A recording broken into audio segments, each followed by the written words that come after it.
Welcome back, guys. Welcome to the channel. Let's get right into it because today is a video that's very close to my heart. I'm going to give you 3 reasons why money has destroyed car culture. Reason number 1 is quantity.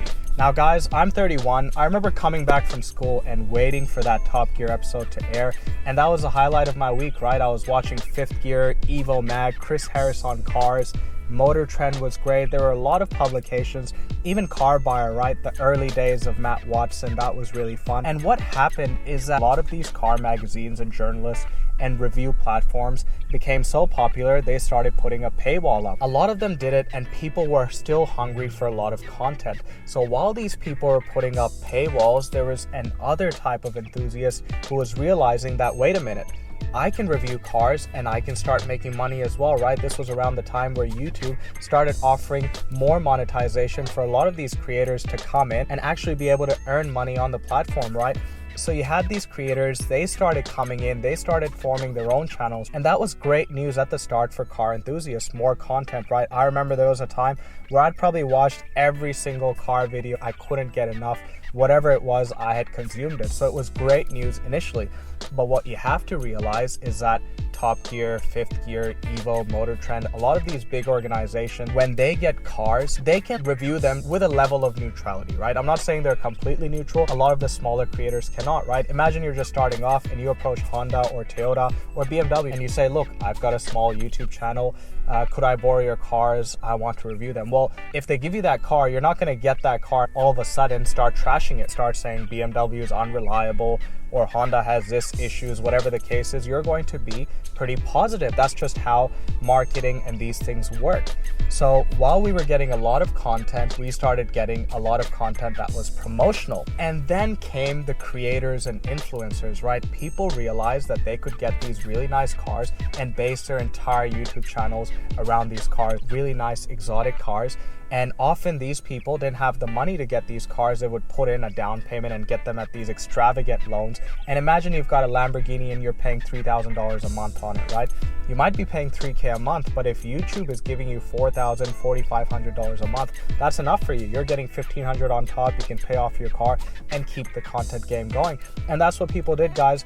Actual rich people who can actually afford Lamborghinis, Ferraris, and cars of that sort, they're not sitting on YouTube. At least most of them aren't sitting on YouTube making car content, right? They've got businesses to run. They've got better things to do with their time than flex a Lamborghini. That's very much a content creator's game, right? That's very much someone who's trying to make money and get somewhere in life, not the actual rich people. Though there are, people who do it as a hobby, obviously. You've got Jay Leno. You've got a few other people who are already established and now they've got time to show off their cars as a hobby. But generally speaking, guys, it's those hustlers that came in. And overall, I'm not knocking them, right? It's not a bad thing.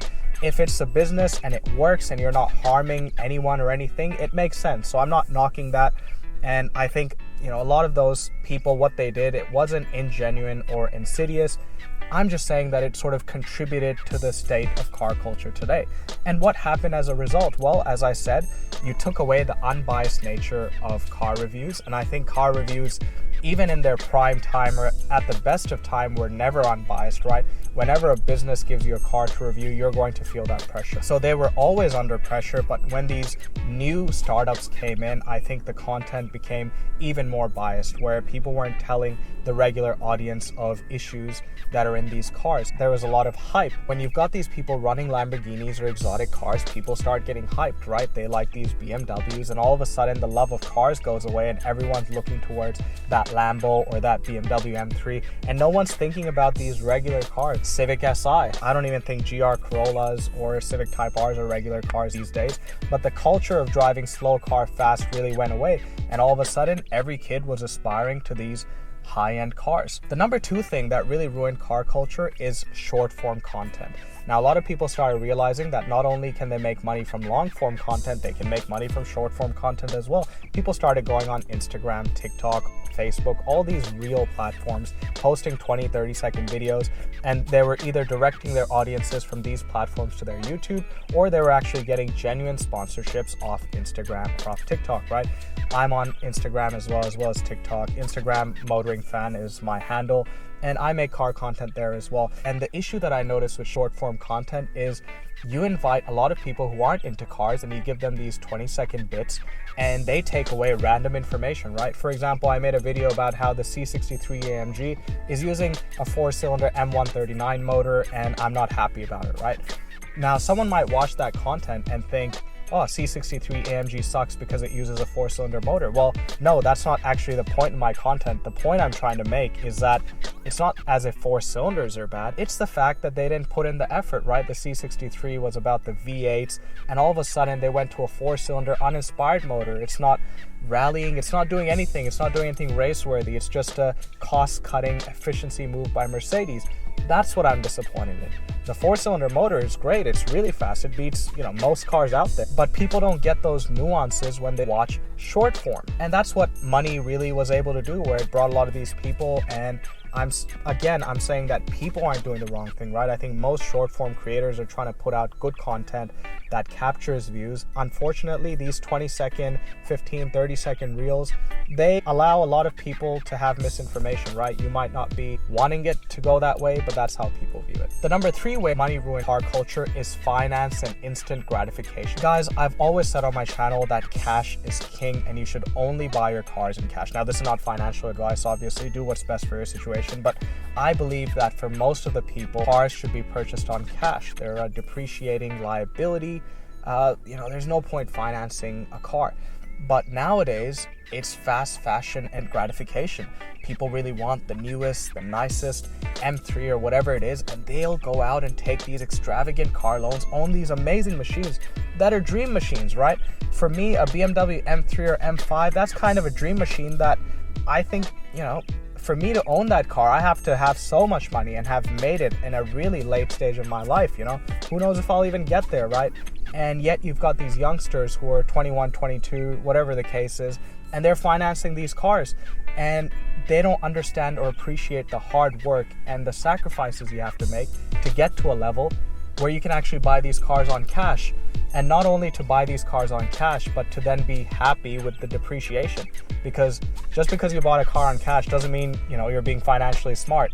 You might have bought an M3 on cash, but then it's going to depreciate very heavily over the next 5, 6, actually over its whole life. Culture of finance has allowed people to get in and not appreciate the hard work. And because of that, they'll get this M3 and then they'll hate, right? I get a lot of hate on my GR Yaris and people think it's a GR Corolla because they don't even know anything about cars. But often I get a lot of hate from German car owners. And a lot of it is because they finance these cars and they don't understand what it actually means to work hard for your car and dream about a car and save up a lot of money and get that car. So guys, that's where the state of car culture is today. I'm part of car culture, but I'm not, right? And for me, it's sort of a bittersweet thing because I love cars and I love motoring, but I can't seem to find people who share the same passion. I'm not sitting up on a high horse and saying, you're not a car guy if you don't know how to drive, or you're not a car guy if you own a Beamer, you're not a car guy if you XYZ. It's not about that. I think car culture and car people come in all shapes and sizes, right? You've got people who might like Euro cars or Japanese cars. That's fine. People who like the way a car looks, but they don't really care about how it drives. That's fine as well, right? I personally like driving, but I understand that. That's part of car culture. It's a subculture. But I think money has really ruined the love of cars and introduced these toxic and negative elements. If you drive a certain car, you get hate. And if you make certain financial decisions, you get hate. I think overall today, it's pretty tough to be a car guy. And that's why, I've got a very small circle and I hang with people who are focused on the thrill of it, the positives, the benefits of driving and appreciating these machines, and also able to have nuanced conversations. Thanks for watching, guys. I'll catch you next time. Drive safe.